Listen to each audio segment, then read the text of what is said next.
The Jets get a win, BT. I know you were on hand to see it. They just do not, to me, it look like a competent, fun football team at all. And I don't think the way that they've won is sustainable the last couple of games. You got to start somewhere. I mean, you could play 100 games like they played yesterday and lose 99. You know, the kickoff return, the punt return, that obviously bails you out. The Cincinnati quarterback, Gabriel, is awful. I mean, his arm is it's wretchedly bad. So those lefties look weird throwing the football. They do. Tua throws like that heavy shot put. You know, even Boomer's throws are ugly. Now, I'm just kidding. Boomer's actually like one of the lefties that actually looked like a real thrower of the ball. Right. Now, listen, of course, the Browns are a train wreck. The Bengals' defense is a train wreck before that when the Jets won 39-38. I understand where they are clearly, and the deeper discussion is the quarterback. But think about then they have to get one. Think about the week they just had. They just traded Gardner, who, by the way, got roasted on the 2-point conversion. Wow. He is so overrated. It's not even worth discussing. He got spun around like he was on skates. So he's gone. Quinnen's gone. But whether or not you wanted the Jets to do something like that or vehemently oppose what they did, either way, it was an incredibly, significant moment for the franchise based on what they got back, right? So you think about that. I think it would have been very easy for the guys on that team to say to themselves, oh, geez, they got rid of Gardner. Q's not here. We have one win. Where the hell are we going? Instead, what the Jets have pieced together, and I'm realistic, they'll probably get their doors blown off on Thursday. 10.5-point dogs against the Patriots up there. They're not going to win that game. But they beat the Bengals, so they get their first win. Then they go to the bye week, Sal, which means, based on how they played yesterday, they had a pretty week, a good week of buttoned-up practice, special teams, the attention to detail. I feel good about the Jets in the sense that at least they show me that they're playing for each other and they're playing for Glenn. Now, the quarterback's a different conversation. Well, I mean, the offense overall. The offense is it's awful. The offense stinks. They don't. It's unwatchable. Watching that game yesterday was actually torture for me. I couldn't wait till that game was over. That's how bad it was. Now, you want to get excited about the special team stuff? Sure. It's just not sustainable. The win against the Bengals, incredible. Also not sustainable. But the bigger picture thing here which is all I care about at this point. They shut up. Glenn needed to win a game. And then he needed to back that up and win another game. And now the idea of this team going winless or being a one-win team, the co-tight stuff, that's all gone. They're building something. It's year one. It's not about the results for me. It never was. But it would be hard to ignore the result if they were winless. I agree. Just had a win. Yeah. Maybe they find a way to win another game or two the rest of the way. I'm not so sure. Maybe they beat Miami. Maybe they don't. Who knows? Maybe they beat New Orleans. Maybe they don't. I don't see many wins on their schedule. I didn't think they would beat the Browns. I didn't think they'd beat the Bengals after the way they played against the Panthers. So maybe this is it. It's awful football, but at least they're trying to build something here. And now they could do it without the losses mounting up to a point where media and everybody's saying one and done for Glenn. It's a rough watch. There's no doubt. I mean, Justin Fields what did he throw, 54 yards? I mean, it's absolutely ridiculous. But again, that's why when I push it forward to the bigger picture here, the evolution, the early steps of this team, I do see a team that's playing hard for the coach right now. Now, the other thing, too, and this is a small little thing. I don't even know if everybody picked up on it because it's fairly inconsequential to the big-ticket items here, but Quincy Williams was benched. Now, here's a guy who's playing really well for the Jets for the last couple of years, and he wasn't doing his job, and Aaron Glenn said, guess what? You're not starting anymore. And if you actually, and I'm trying to pick up on these little cues because I want to get a sense of what the team thinks about their coach and who's going to be here big picture, and I like the way Quincy handled it. He's like, all right, I don't like that, but I got to do this, and I got to get my job back, and that's how you create a culture. Like, if you're not doing your job, you're not playing.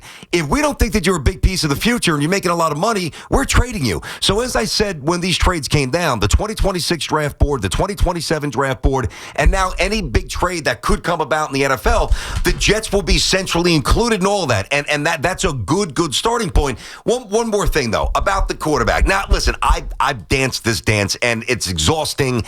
I finally learned my lesson. Like, there's a thought that the only way the Jets will get that second Super Bowl trophy is that they go winless or they go 1-15 and they have the first overall pick and they draft the guy who's a 15-year Hall of Famer who throws, 437 touchdowns, and he's their version of Mahomes or Brady, Marino, whomever, right? Elway, right? And that, I don't think that that's going to happen. I think that the way the Jets, because there's enough evidence around the NFL, whether it's Mahomes, whether it's maybe Jackson Dart, some other, Lamar was barely drafted in round one, like, you don't have to be the first overall pick to be the guy. Now, I love Mendoza. You know that. I said that about 6-7 weeks ago. I really started watching him. I think Mendoza is absolutely the best college quarterback. but I'm not beholden anymore to a draft board or lose these games because everything we thought was going to happen never happens anymore. When they beat the Rams and we missed out on Trevor Lawrence, we were all pissed.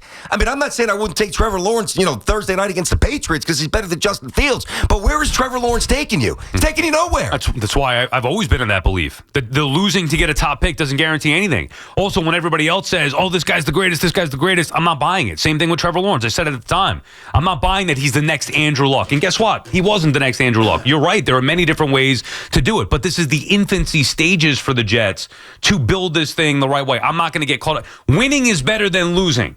Playing football the way that they played. I thought defensively, that's the thing. Everybody wants to focus on the offense. Defensively, I thought they played well. They played very well. Doing what Will McDonald has done, Jermaine Johnson on the edge, that's encouraging. When you take, and there were some people out there who said this, oh, how are you going to replace Sauce Gardner? Sauce Gardner. Sauce Gardner sucks. Always was, always has been overrated. Maybe outside of his first year. He's overrated. How the Jets defense, now again, it's against the Browns. I'm not going to go nuts. They're 2-0 without Sauce. Correct. And even with Quinnen Williams, who I like Quinnen Williams, but you got to make moves here. How are the Jets going to win without their best defensive players? Well, they just showed you. They just shut you up. They showed you. Whether it's on special teams, it can happen. They got a quarterback who can't throw the football. They got an offense who can't move the football, yet they still won without their two quote-unquote best players. So, I mean, they're proving that you can win. It's not about any individual player. It is about a system. It is about building a foundation. I'm not sold on the Jets just yet because they've won 2 games in a row. I just think it's imperative that they had to get a win to back the vultures off, and now they've got 2, and that should shut up anybody who is saying one and done or Aaron Glenn's overmatched. Let them go to work here, and then we could truly evaluate year 2 and obviously 3. I'm not sold yet either, just to be very clear. But there's important steps that to me, if you miss. And if you don't get them early in somebody's tenure, like, first year, it doesn't have to be the first month. But if there's not signs in year 1, like that really worries me. And think about the biggest shortcut to becoming a competitive team. Well, you cut down the penalties. They've done that. I mean, the Jets, we all know the last, I'm not saying that they have no penalties each week here, but I mean, the last 6, 7, 8 years, they were like, top 3 in the NFL and penalties accrued. So that has kind of changed. And then another shortcut, special teams. Parcells was a big believer in this. Sean Payton, a big believer in this. John Harbaugh, a big believer in this. Aaron Glenn himself was a great special teams player for the New York Jets. So you get some penalty, you get the cut down of penalties, you get special team touchdowns and field position, good, better punter, and now you start making some defensive plays, 4 sacks for Will McDonald and the other stuff that you mentioned. Yeah. At least you can piece it together now. And now when Aaron, and this is really the biggest thing for them that you can't quite quantify, but boy, does it matter. It's not a stat, it's just the reality. When you look those 53 men in the eyes, right, and you're winless, no matter what you sound like, no matter what level of conviction you bring to the table, if they are not rewarded with a win, they become desensitized week by week by week by week if it doesn't work out. When you get 1, they feel good. When you get 1 and you have a bye week and you have a good week of practice and you get win number 2, they feel better. Just stacking bricks. The earliest stages, you're stacking bricks. BT and Sal on the fan. Let's get back to the calls here. BT, 888-808-1019. Jets and Giants on the board. Let's go to a Jets call here. Bill's on Long Island. What's up, Bill? Hey, guys. How you doing? Good. Quick points. Last week I called you and I talked about 4 points of indictment against Brian Dable staying. And I lost the call because I got into a bad area. I didn't even hear your response. But one of the points I made was that Jackson Dart's going to get hurt. And bing, Jackson Dart get hurt. And they keep running him because he's trying to save his job. Could you picture Bill Parcells or Bill Cowher putting up with a quarterback not sliding and getting injured because he just keeps trying to But that's not why he got hurt. Two issues I have, Bill. Number 1, I thought you want to talk about Justin Fields. Number 2, that's not why he got hurt yesterday. Okay. But the thing is that he's running out there, right? And Dable's got all these planned runs, and he's going to get hurt. And guys are hitting him like they want. Well, he is hurt. No, big, strong guys. We know it. It's dangerous. It's what it is. What about Fields? Justin Fields, did you hear his after the game conference, his interview? No. He acted so calm, like, oh, I'm so glad the special teams stepped up. He wasn't pissed off about the fact that he only got 54 yards passing. He's a team guy. Wait. So you're going to criticize him for being happy with a win? No. I'm talking about he seemed content that the special teams bailed his ass out. That's what it seemed like. I mean, that's an interesting interpretation. Thanks for the call there, Bill. Interesting. Justin Fields is not that good. I mean, Justin Fields, in all probability, will not be back next season. And if he is, he's not going to be the starter, at least not for much of the season. He is a limited thrower. He's an elite athlete. Jets don't have a lot of, especially when Garrett Wilson got hurt again with that knee, and that worries you. I mean, the Jets have a lot of work to do. But even if they had Keyshawn and Krebet, I still don't know that Justin Fields is going for 285 and 3 touchdowns. He's not that guy. But he's doing what they're asking him to do to try to win games. I agree. That's why I respect that. That's why he was brought in. Yeah. I'd much rather have him answer the way that he did yesterday than, no, you know what, we won, but I need to throw the ball for 300 yards. I mean, come on. Dude, I totally agree. Imagine your favorite baseball player going 3 for 4 with a 3-run bomb and a 2-run double, and your team, whether it's the Yanks or the Mets, and they lose, and he's out there feeling good and he's smiling. I got my hits, man. I don't know what happened to the rest of the team. I'm good. Well, I mean, that's the opposite of what Justin Fields projected. I think he only threw it 11 times. He had 54 yards, whatever the hell it was. And most of them came on that big play, obviously, by Brees. Yep, I think it was 40-something yards to Brees Hall there on the touchdown. So he really didn't do anything. And here he is. You know, he's projecting leadership and a calmness and a gratification that the team won the game. That's the kind of guy that you want in the locker room. What would you want the Jets? And that's why I was saying it was tough to watch yesterday. What do you want him to do? Throw the ball 35 times? No, it's open. They did what they needed to do to win the game. They scored a bunch of points.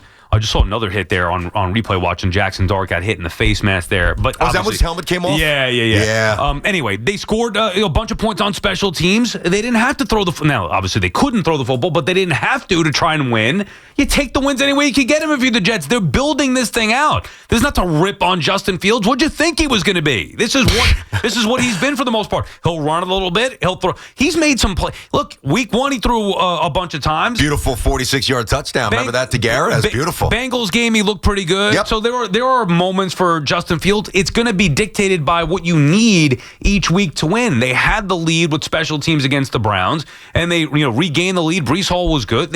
What do you want him to do? Like I'm confused. He did what they needed to do to win a game. I don't think it's that they didn't knock the quarterback. Yeah, I mean, if that call was more along the lines of, hey, listen, special team touchdowns are great, and fewer penalties are fantastic, and 2 wins in a row are good, but until the Jets find themselves a real quarterback, they're never going to take a step forward. Well, number one, we all know that, but it was and no disrespect, but I think that was Bill, whatever's name. Yeah, just a weird way to frame it. I mean, you're getting on a guy for being a team guy first when we usually crush guys who are me guys first.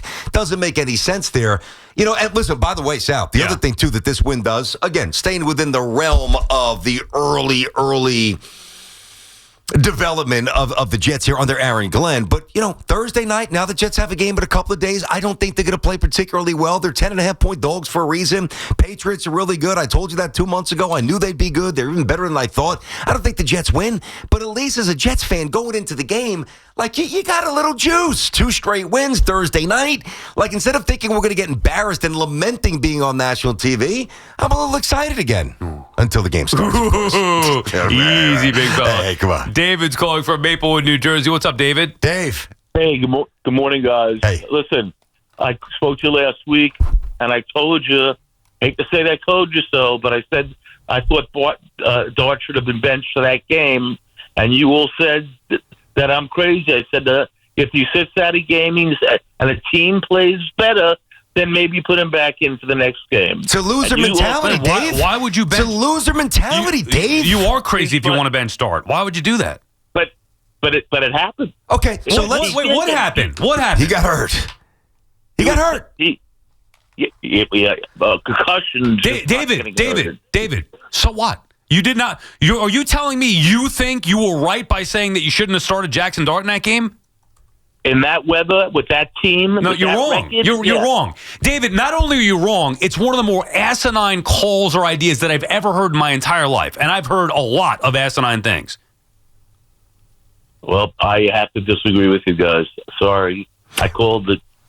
All right, well, so, did you bet it? Are you taking bows? What? These are weird calls. I don't understand some of you people. You called, yeah, go ahead. I was going to say, here's what I don't get. So, Dave didn't want the weather wasn't good, protect him, don't let him play. Okay, say it, they didn't play him yesterday, Dave. The Giants get absolutely, they score no touchdowns, number one. They lose 40-0 probably, and then they play in the next game and he gets hurt.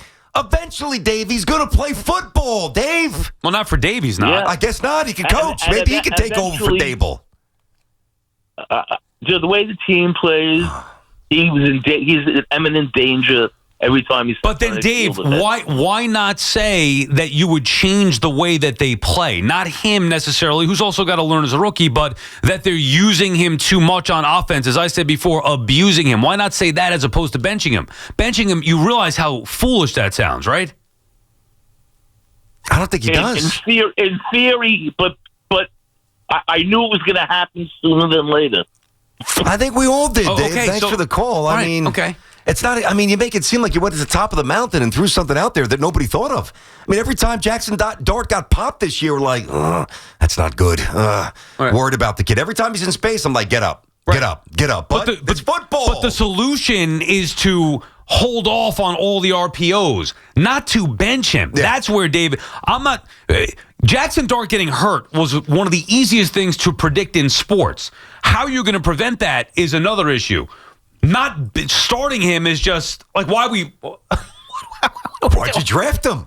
I mean, that's ridiculous. That's actually worse. We are in the running today. It's only an hour and 20 into the show. We are in the running for some of the worst calls ever. That's actually a worse idea than having Dable be retained as the offensive coordinator. It's up there, man. Now, I'm even more okay with the RPOs, although I certainly do understand and respect the pushback. But you're a football player. I don't understand the mindset of certain people. It's such a soft, weak loser mentality. I can't relate to that. I can't. Not play your starting quarterback because the weather's a little cold and he might get hurt. And they make it seem like, quarterbacks on great teams never get hurt. Right. I mean, Lamar Jackson's been hurt. The Ravens win 11, 12 games every year. Big Ben got hurt. Steelers are always a team that would threat for the playoffs there. Guys, there's no correlation. Burrow shouldn't play him anymore. Joe Burrow. I mean, it's not their offense. It's the defense. I mean, our offense is really good. I just don't get it. It is a big boy sport with mean, strong, fast, explosive players trying to, number one, dislodge the ball from you, and number two, put you on your ass. What do you think is going to happen? More wacky calls when we come back. BT and Sal.